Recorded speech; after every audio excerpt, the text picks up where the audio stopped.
Thank you for coming out tonight. If you're on Twitter, let @Dan Harmon know you saw it.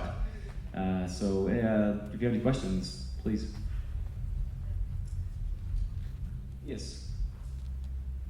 What did you learn making the movie, like personally? What was the thing, the fire you sort of took down from that? Yeah, well, when I first started making this movie, when I went to Meltdown and talked to Dan, I didn't know Dan. I didn't watch Community, didn't listen to the podcast.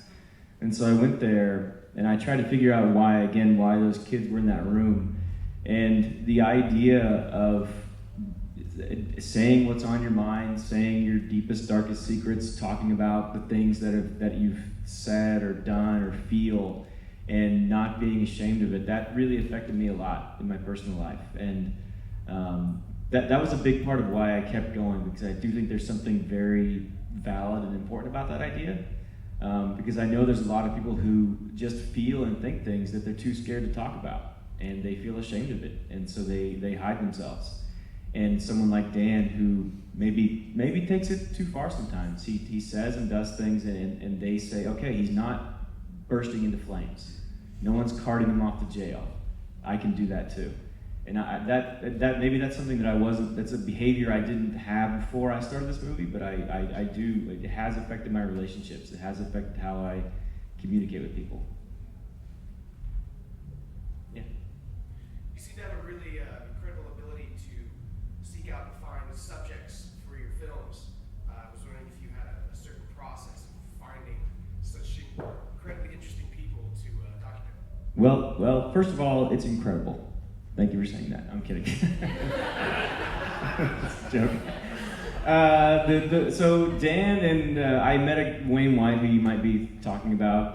They both have beards, and they both live within a block of each other in my neighborhood, which helps. I'm fascinated by people who get up every day and say, I have a voice, I have this to say, I have this thing to communicate, and I'm going to do it whether I fail, whether I succeed, whether I get rich, whether I'm poor. I'm fascinated with people that do that.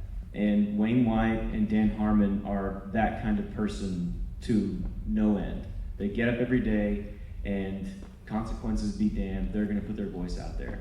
And I don't know what it is, but I gravitate to that kind of person. I'm fascinated by those people.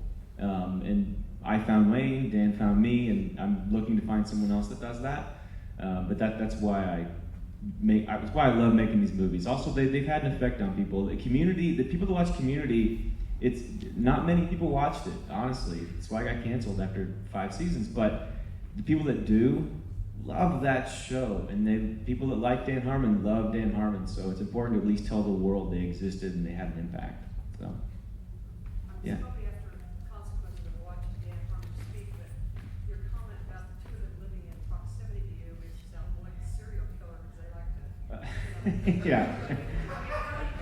Yeah, Los Feliz neighborhood of Los Angeles is full of crazy, very rich people.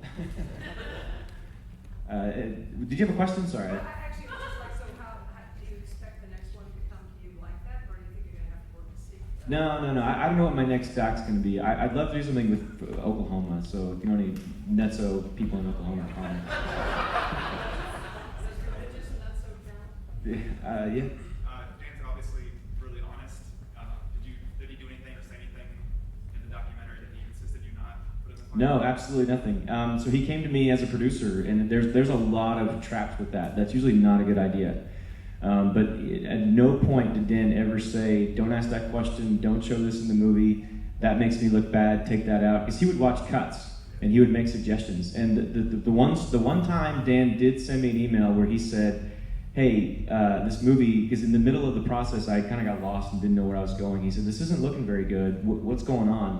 And he sent me this email that, for 2 paragraphs, was very cutting, saying, hey, get it together, do a good job, make it good. 2 more paragraphs were, you've got 500 hours of footage, there must be a good movie in there somewhere, you're just off the shore of something great, stick with it, you can do it. And then it said, eat a dick, I love you, Dan.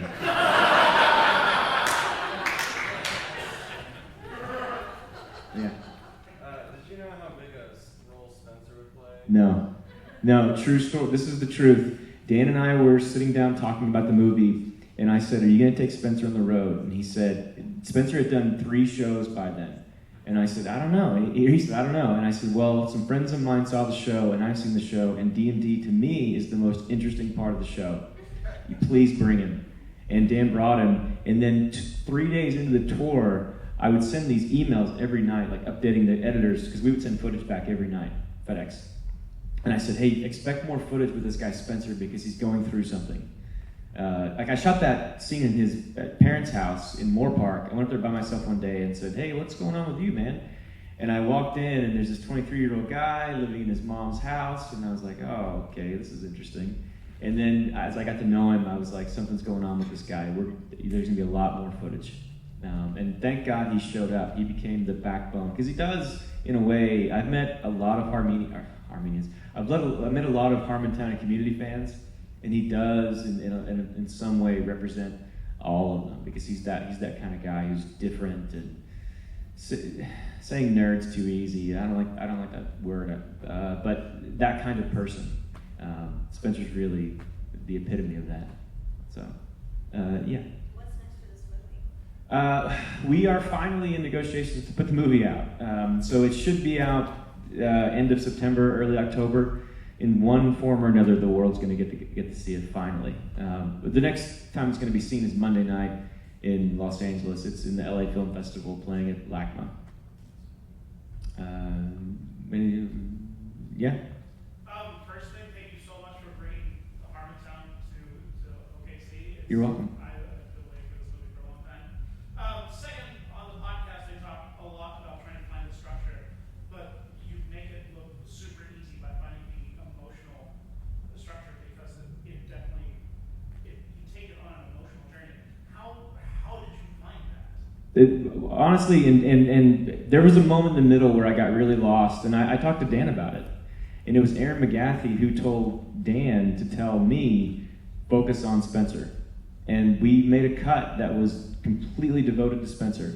And then we moved Dan into that, and then we realized, oh, Dan mentors him, so it's the hero becomes the hero is mentored in the beginning by Spencer, because if you remember that scene when Spencer says, yeah, it's your honesty they connect with on the bus after Phoenix. So they switch roles, and that's how that was the light bulb that went off. And also that scene where Dan talks to himself in the mirror, he didn't give me that shot. He took that footage by himself on an ear cam and kept it for 6 months. And then when he finally gave it to me, there was this real moment of regret and real moment of, I want to be a different kind of person. That's when it all fell into place. Time for one more question. One more question.